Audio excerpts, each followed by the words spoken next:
So I think the last 15 years left it very clear to most of us that the meritocracy, some experts who claim taking care of our collective well-being, following a long time ago written script on progress through economic growth based on their authority, on an outdated story, which is leading us to disaster.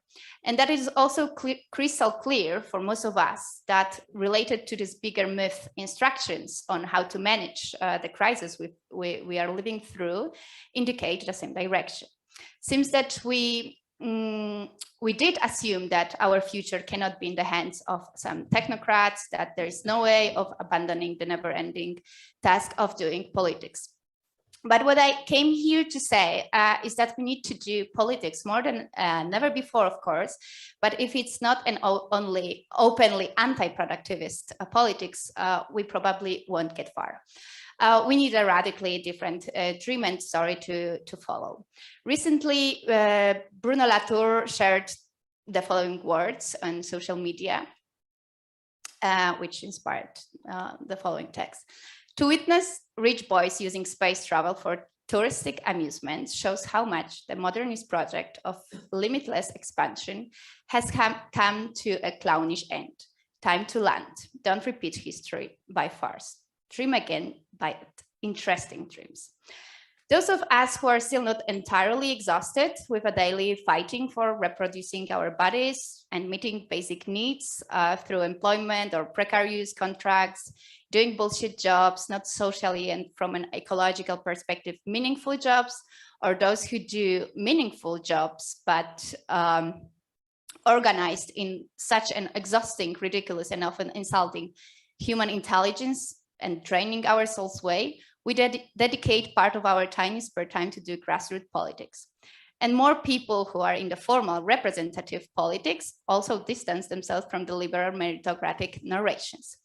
But doing so, we are often reaching out for the old labor-centric solutions. This, I must stress, that does not have to necessarily mean the same as solutions with a materialistic and class perspective, still so needed nowadays. My point is that part of that, of what Latour called landing down, must be to accept once forever the productivism as a principle organizing society, the belief that producing more and more creates our collective well-being and is possible in our planet with limited resources is not an option for really doing politics anymore.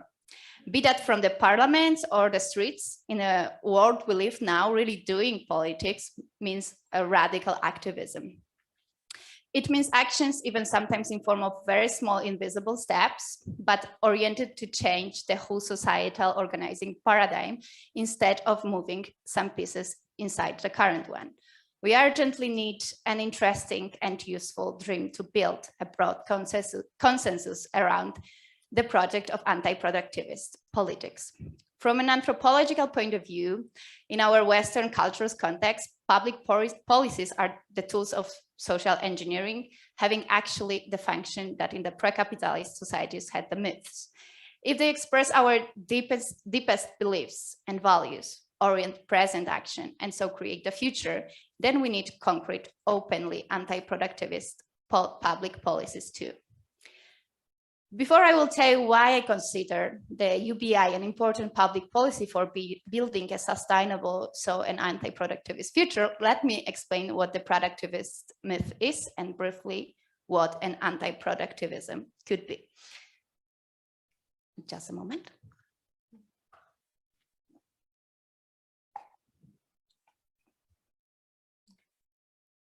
Okay.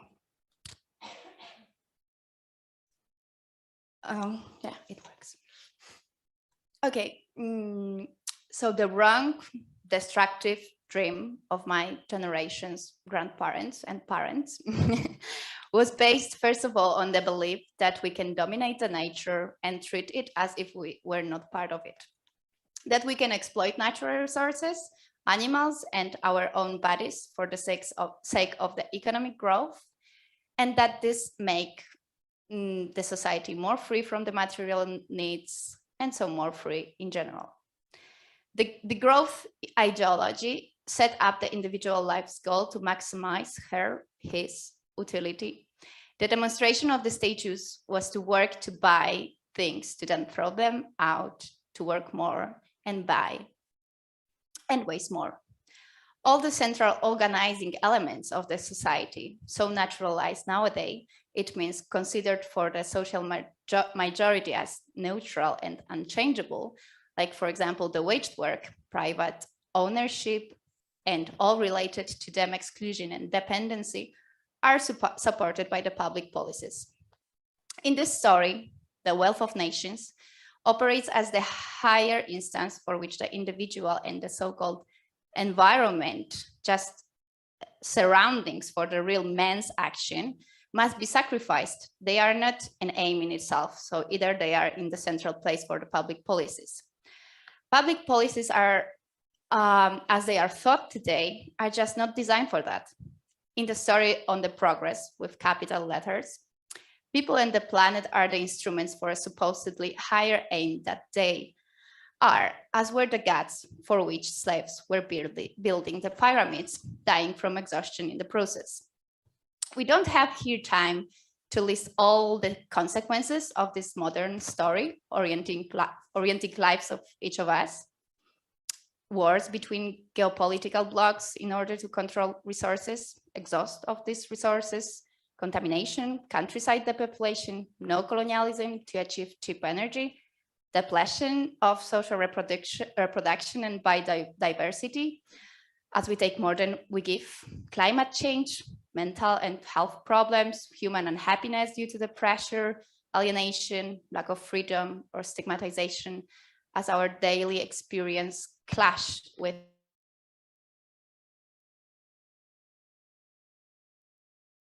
part of that productivist myth. To optimize consumption, we can reach satisfaction and have a better future. Because the fairy tales of productivism control everything from behind the scenes, but are not openly called out in public mainstream debates, all the mainstream public policies sustain this myth and so perform our future every day, what of course remains either invisible or naturalized. Designed in the past to promote the economic growth, public policies use social services and other smaller policy measures and laws only to compensate actually the imbalances produced by the productivist systems. Be that capitalism or the so-called real existing socialism, these policies sometimes can alleviate the consequences of those systems, but I will repeat again, are made by design to keep the social inequalities and human relations with the nature as it is. Hierarchical, unjust, extractivist, it means unsustainable. Such a system lacks, of course, democracy, because we are not considered in it as citizens, political actors. We are workers and consumers of material goods and commodified services, making decisions, participating in policy design in a horizontal way, participating in assemblies, all that require time, which is that story which in that story, which rules our lives, is the unproductive time, of course. It's just a waste of time to talk so much for the mainstream economists, right? As it is to along scientific research, which not always give the before desired results, artistic creation for the sake of its own, the search for beauty or care for ourselves or for others. It is not in the, if it's of course not in the form of wellness services easily to be closed in some framework and sell. Okay. First, what is wrong? What is wrong in having more and more craft, beautiful art, if it can be elaborated in a sustainable way?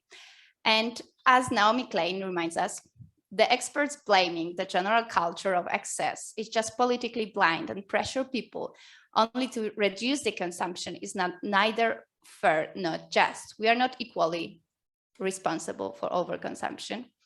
The underlying problem is the usual one, she reminds us, a refusal of the political class to take on the rich. There is no fair rational link without wealth redistribution, right? There are those who have too much, to whom we must reduce both their capacity for consumption and the unbalanced power that they have.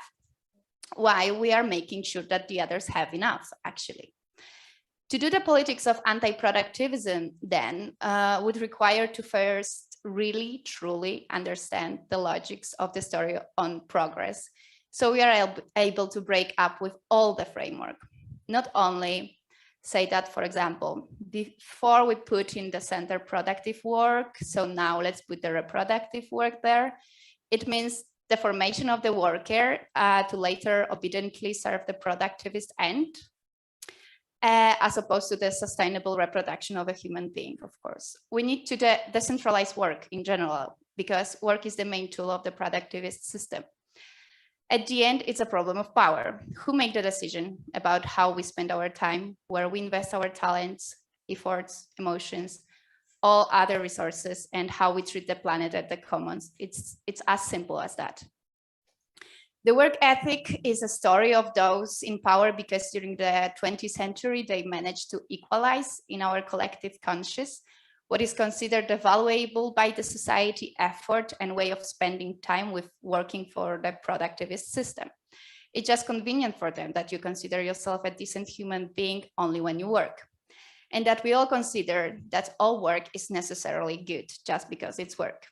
No matter if this is production of weapons, which will kill the people, meat or other products which destroy the ecosystem, when we realize that not all work is good, that stereotypical person imagined by the critics of the UBI who watches the TV all the day, that very possible exception still will be someone who can contribute more to the society than those who produce the weapons. Just to give a more clear example, as he or she does not make much harm. Because we can contribute within or outside the formal employment, and work is in fact not always necessarily good. It can be, but doesn't have to. Sometimes the lack of action is a better contribution than the harmful action. As a part of a new positive action orienting myth, and so the one which will create a different future, we need to create in ourselves the ability to undo our workerness, act here and now as free citizens, feeling authorized to make decisions in our collective interest and to establish an ecological, sustainable framework for our living in this planet. Public policies that we need to reclaim must support the same. Not as the only one, of course. There are urgent problems which will have to be solved using the tools of the current systems design, but the necessary pacts with the capital. The minimum plan, as the theorist of change Maximo de Angelis calls it, are one thing, and the maximum plan is the other one. The UBI could be one of such policies which enable the collective and individual political action, what itself would be anti-productivist, as the aim of finding time for doing time for doing politics is different that one to serve better the productivist ends to reproduce the labor power at the lowest possible cost. It could be anti-productivist also in the sense that it puts the person and his or her decisions, needs and agency and self-responsibility in his or her own hands. The human becomes an end in itself and not a tool to work for the GDP. If the anti-productivism requires an antagonistic practice, the UBI could liberate our time and support our living without fear, so that we are even able to plan it and to write and dream new stories, and so creating a human which is not a homo faber. It means the human who fabricates, which is in the center of the productivist ideology, as Hannah Arendt explained that in the Human Condition book. As she indicated, getting more distance from work, we could cultivate the project of a human being as the zone politica. It means a political animal, as Aristotle described us. We could also dream of and enjoy being homo ludens, like Huizinga called our ability to create culture and our reality through playing. And I will add, recognize and create conditions for cultivating our nature as homo curans, a human who take care of the other and the nature which he forms part of. We could maximize creativity and freedom instead of production and consumption, with what Murray Bookchin indicated for us to do within the project of libertarian municipalism, and maximize our caring capacities for what the current care crisis desperately calls for. in our private lives, new caring institutions, and in the new spaces for deliberations to come, for deliberation to come. But considering and presenting the UBI as an anti-productivist policy is not so obvious and self-explanatory for all. I would then want to invite you all to the discussion on that and developing the arguments for the UBI as an anti-productivist public policy. Actually, right now, UBI is sometimes criticized by its opponents who identifies themselves as progressists for not being degrowth enough. And also often it is not linked to anti-productivism by its advocates. Just recently, I have heard that the UBI is a trap, as it will give the money to people to spend more on the capital's market, and so to fool it, give it more power and increase consumption on it, and that we need to create anti-capitalist forms of social reproduction. I agree on the latter, of course, but I think that this idea without a plan and tools how to do that, it's just too abstract to have any transformative power. The reality sometimes is paradoxical, and in order to liberate ourselves from the domination and enslavement of the capitalist market, if it is a dominant form of reproduction today, we need to take tools from it in order to be more independent from it. I cannot develop alternative coexisting social reproductive forms if I fully depend on the wage work where I live most of my energy. Some people say that we can do that developing the minimum services, that there's no need to monetizing more spaces of human existence. Another paradox, I think. Yes, we need more money to unmonetize our life. If the distribution is organized within the market, well, you will do your unproductive, how you will do your unproductivist activities, having only the minimum sources to sleep, eat, and preserve your basic and only biologically understood health. Besides the fact, of course, that the policy of minimum services does not have to exclude the UBI. And if we reject the UBI on the basis of developing the minimum services, we create a big ethical problem too. And we actually follow the patriarchal principles of the productivist system. Leaving people to their own devices has always been seen as dangerous. Controlling paternalism is the hallmark of the patriarchal state, right? Stigmatization, one size fits all, homogenizing ideals are part of that system, which also dominates and exploits the planet. If the UBI is equal to monetizing more the social life, we can also argue that the basic services without the UBI is an idea that keeps us in the economic society focused only on material needs. And people have really different needs. To give people the basic services and nothing more is noble, and yes, it would reproduce the workforce well, but does not refuse the narrowness of economism, doesn't allow for expanding the human existence, which wage work and the productivist paradigm solve from us, radically narrowing it down and imposing us the activities considered as worth to do.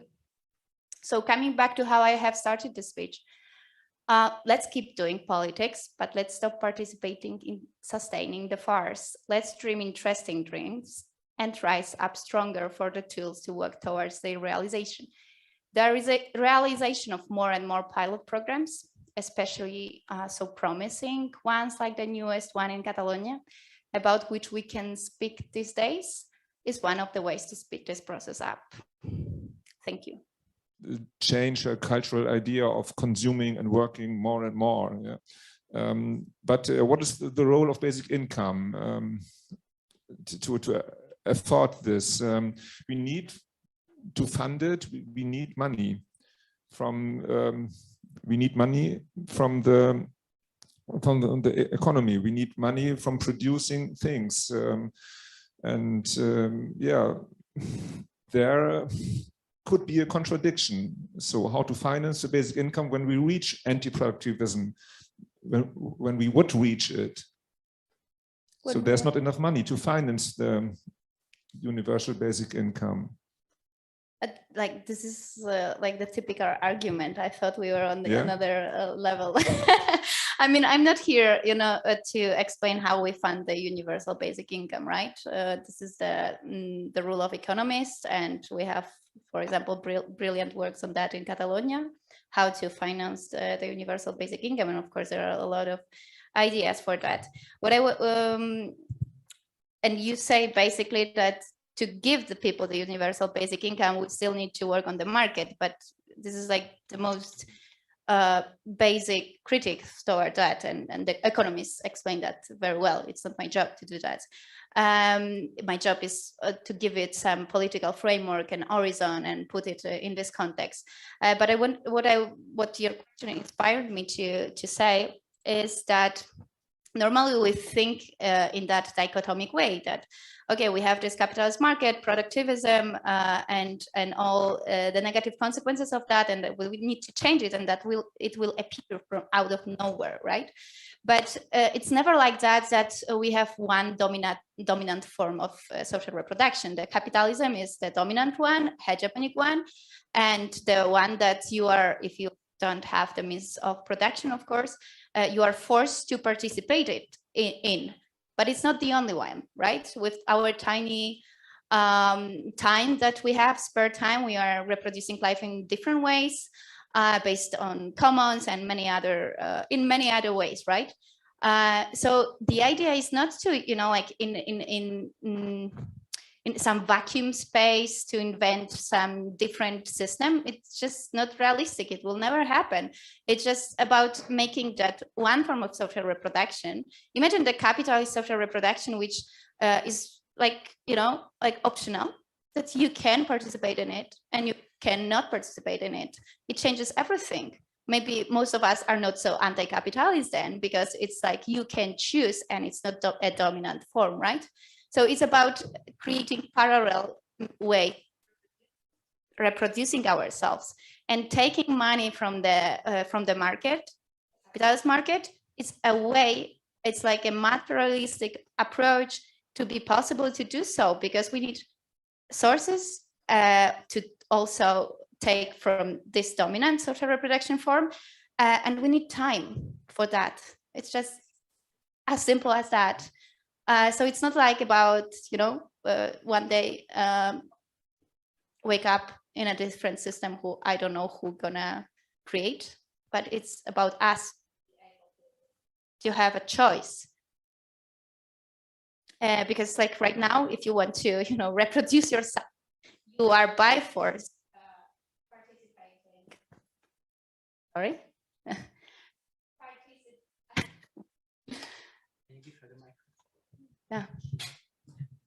Yeah, right now you can't, if I will repeat, if you are not, if you don't have the capital, you can't not reproducing and creating the future, right? Like what I wanted to also to show is that doing daily actions of like in the present, you are building a different future, but you can't choose that. You are like in this circuit by force, just because you have to reproduce yourself.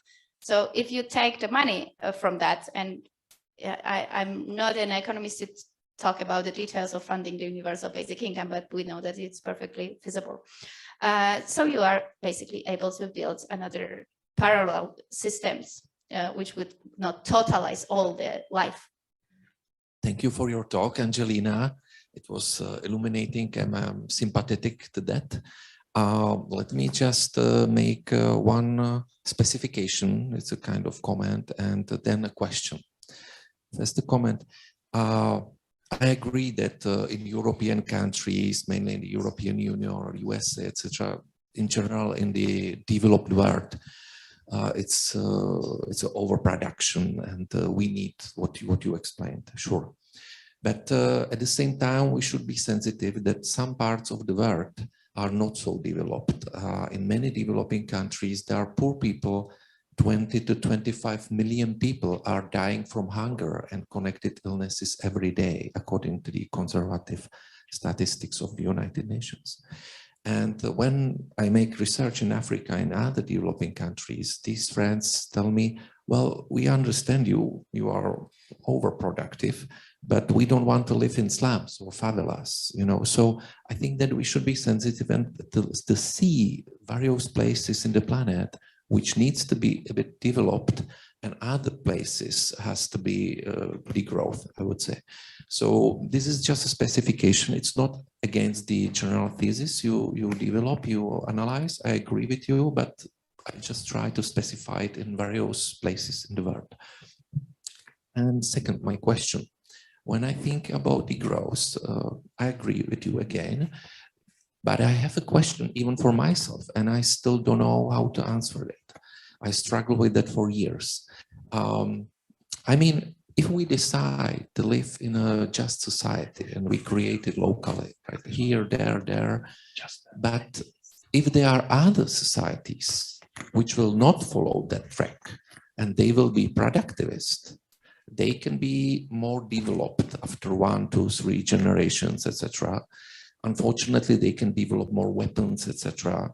And it happened in the history of the humanity more times. I know that, for example, there was the different historical development in the Americas and in Europe, but you can take it as an example when the Incas and Aztecs were conquered by the Europeans because they were at a different level of development, you know. And if we say, okay, don't make any overproduction, let's live in a just world, more equal, etc., etc., and others would be more developed, they can conquer our just societies later on. So this is the challenge for us, and I don't know, in fact, what to do with that. I hope that we can influence, to give examples, to inspire other societies, even the bad ones, and then they will follow this track. But if not, from the comparative perspective, it's a danger for better societies. Yeah, thank you. Well, I think difficult question maybe. In particular, I want to encourage female participants also to question or to comment or to contradict, and also the participants online can write their questions into the chat. Shall I? Yeah, I comment on that. Questions enough? Yeah, what's your name, please? Marek. Nice. I really like this kind of questions because they are like, they just show our common sense, you know, like in anthropology, we studied this kind of things. So many things. First, the redistribution between regions. We are talking, the universal basic income is about the redistribution and of the wealth, but of course we need the redistribution on a broader and different levels. And I mentioned the neo-colonialism that we are I don't know how to say that, like the current neo-colonialism, when we are looking for the resources and so on, the inequalities between the regions.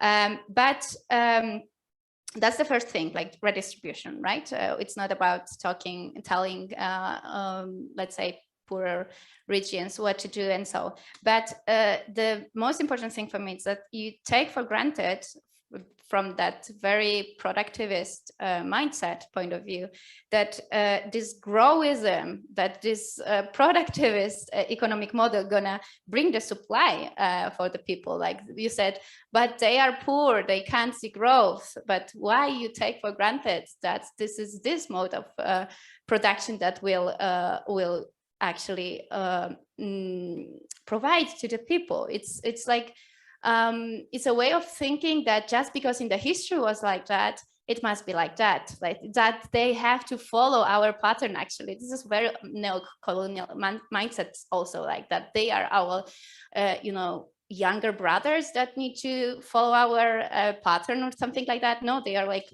very free to decide how they want to reproduce themselves. And if they, I believe that if they do not follow our pattern, that they will actually escape from inequalities and suffering lack of resources, because they can redistribute them better, right? Than we did. And yeah, like when we, for example, think about some good things of let's say development, because the word development doesn't always have to be equalized to I don't know, productivist, to the capitalist growth, let's say, or productivist growth.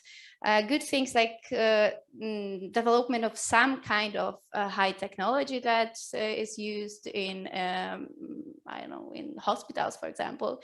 We don't want to, let's say, degrowth them if they save lives. But it's also like many people take for granted that we only could reach this high kind of high technological development through the productivist mode of economic organization. It's like one thing doesn't have to do anything with the other. That's just because we did that this way doesn't mean that it has to be like that. That is the requirement, right? We can have a very good technology organized in a different way. Okay.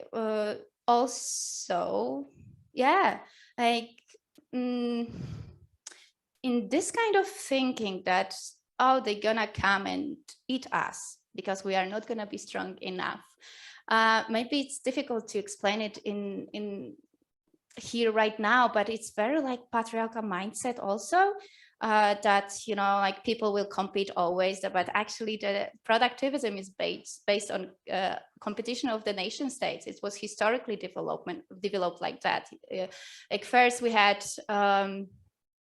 the absolutist states that have that ideology that you have to send outside more than you buy, so you are stronger and you can conquest, and they will not conquest you. Everything was based on competition because it was hierarchical. It was one king who was deciding that, right?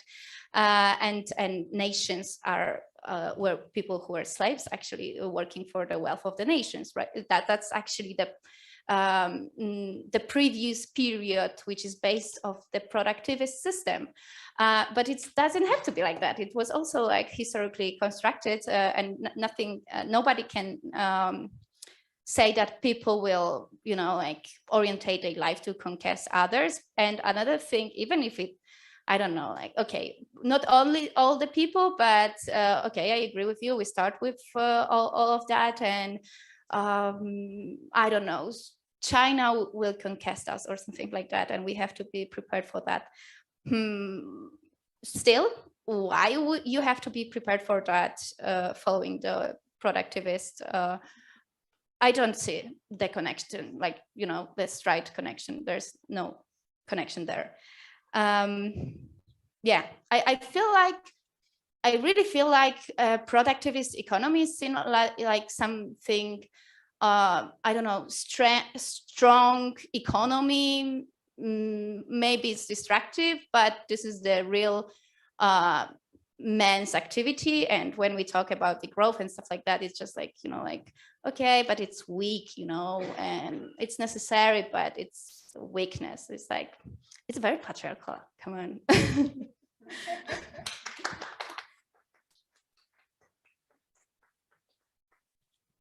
I just wanted to mention that you're also getting a lot of thumbs up from the online audience.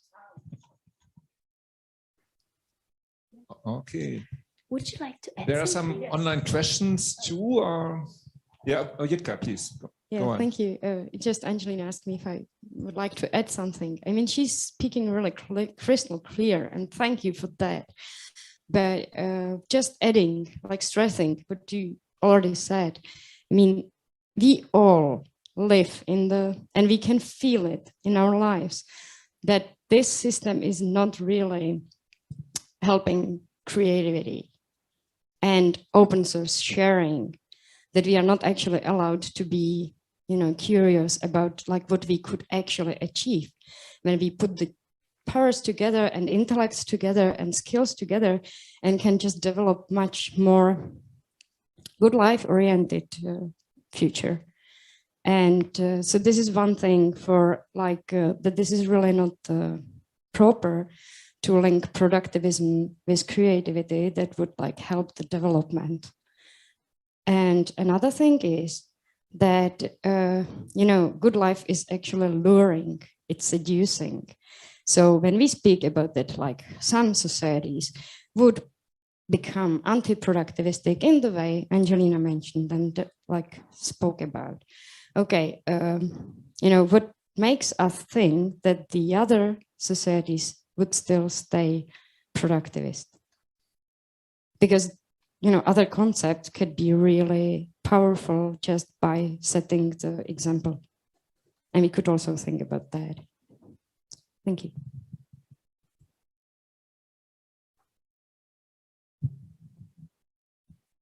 Yeah.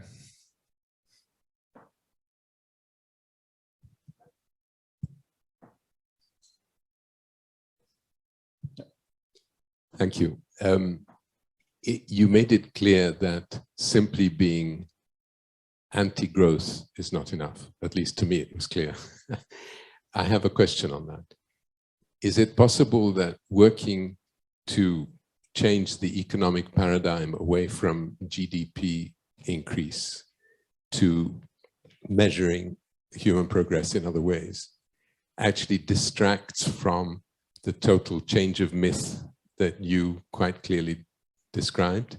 That if we simply, for example, produce what people think they want today, but with far less use of natural resources, and we measure how satisfied they are with it in ways that don't only depend on GDP, we are actually contributing to the productivist myth by saying, you can do it this way too, it being productivism. In other words, is it possible that it distracts attention from changing our fundamental myth to say measuring GDP just isn't good enough anymore?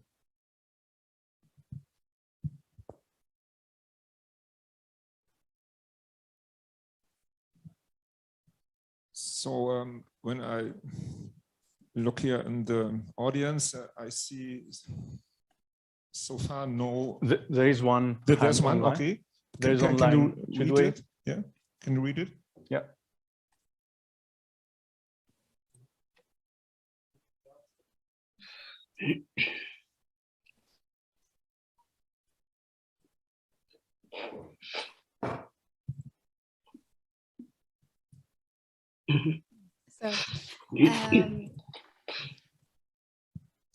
What's your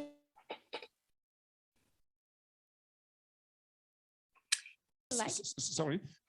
Okay. But first we have the question of Gabriel, right? Okay, you want to answer first?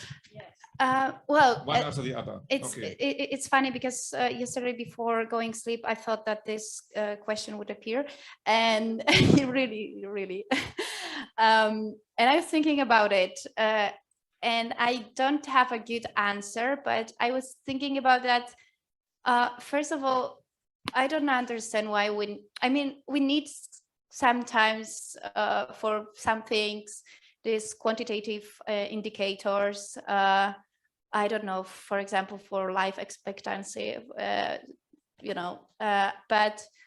I don't think that we need some other indicator who gonna, do the same thing, like totalize the human experience and say people what is the pattern to follow. I think like in Spain, the Universal Basic Income Network advocates for the Universal Basic Income within the Republican, but it doesn't mean the same what it means in the States, for example, point of view, Republican philosophy, like just to leave people to be citizens and make take their decisions and they path, like the liberal state actually in the political sense of this word. The liberal state doesn't say people how to live, right?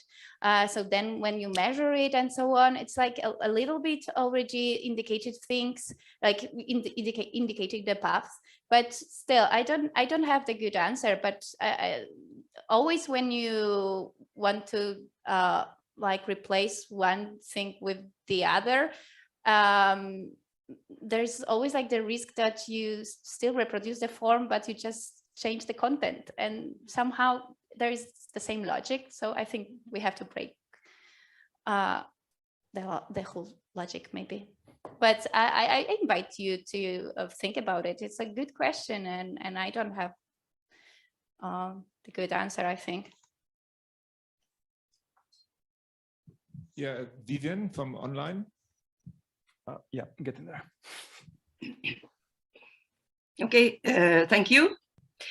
Yes, I was very glad that you, Angelina, raised the question of work, because I think work, our perception of what work is a very good starting point.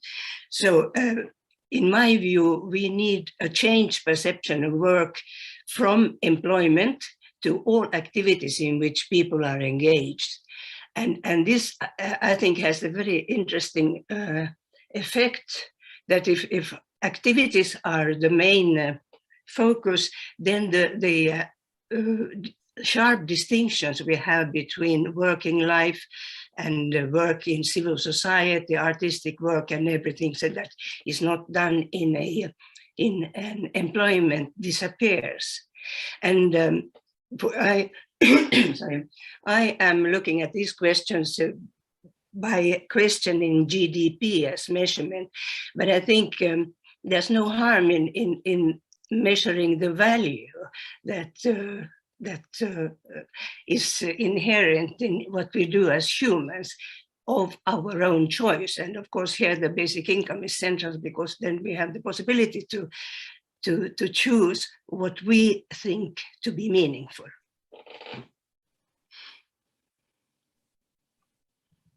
Yeah, thank you. So I asked the audience, is there some other need for a question, comment? Otherwise, I would close this round and give you the final opportunity to answer. I don't see no need now. Is it now or sorry, I was giving my raised hand. You have a question, Daniel. Yeah, okay. Please go ahead. Yes, if I may. I wonder, and if I was not paying attention enough during your talk, then this is a question for clarification. Do you see, I mean, this paradigm change that you describe seems already huge from a political, like let's say from a political science approach, and since you're an anthropologist, I think we might agree that the requirement for people to changing basic convictions and what they learned about the world is probably way huger.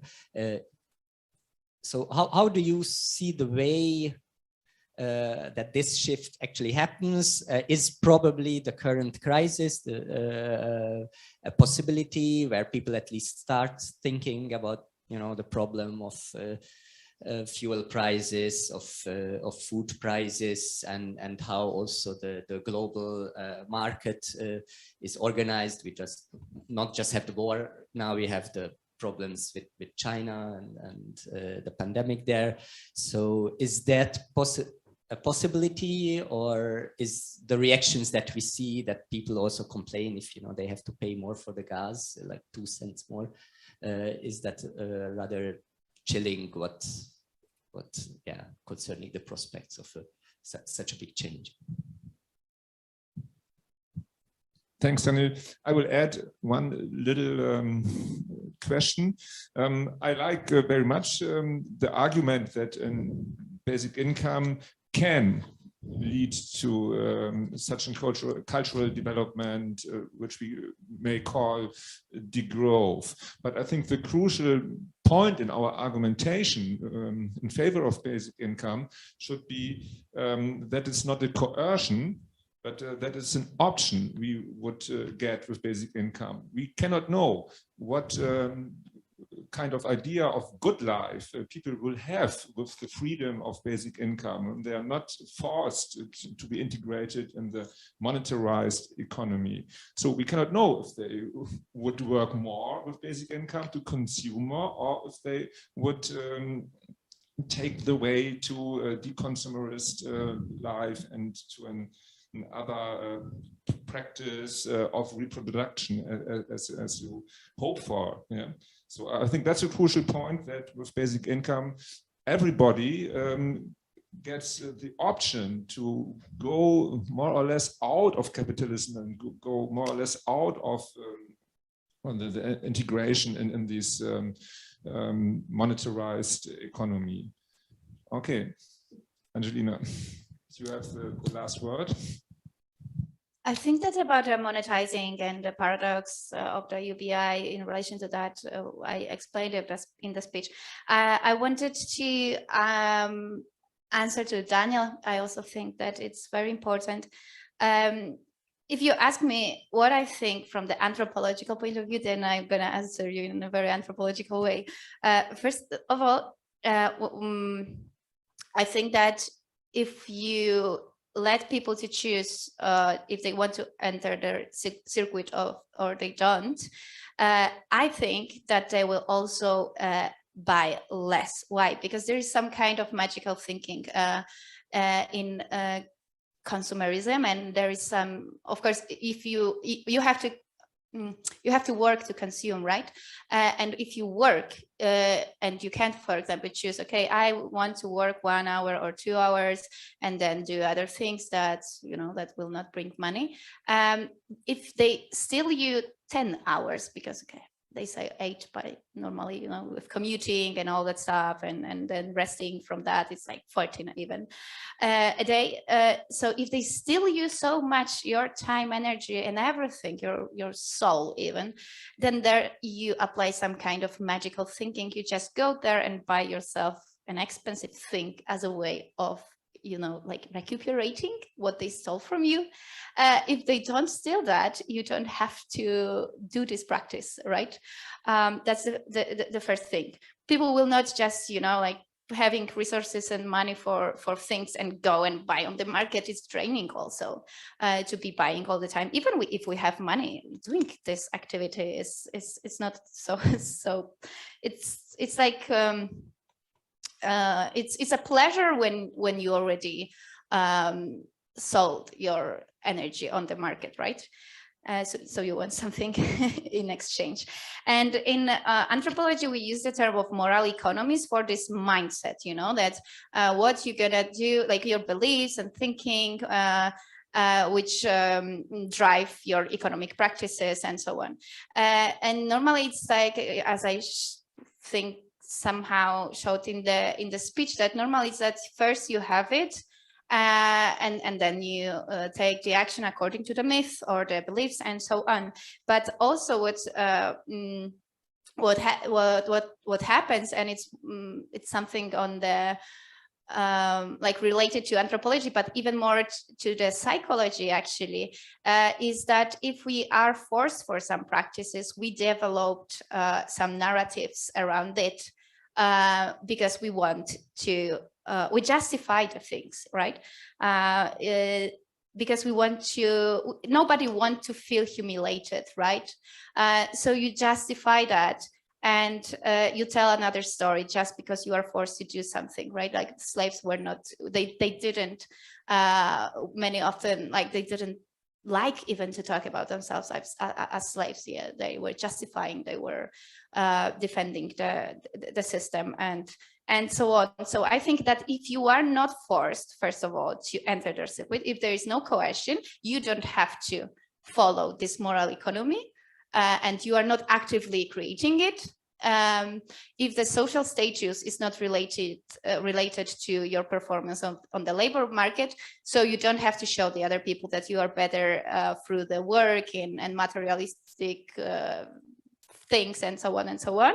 And if the public policies are not designed in the way that if you receive some subsidies, some transfers, then you are the, in Spanish we say fracasado, you are, how do you say that?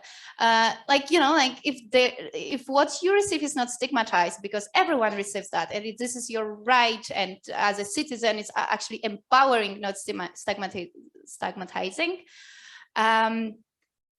Then it also changes everything, right? Because you don't have to, again, participate in actively in the like sustaining this moral economy, saying that, yeah, I deserve that because I work for that, and so on and so on.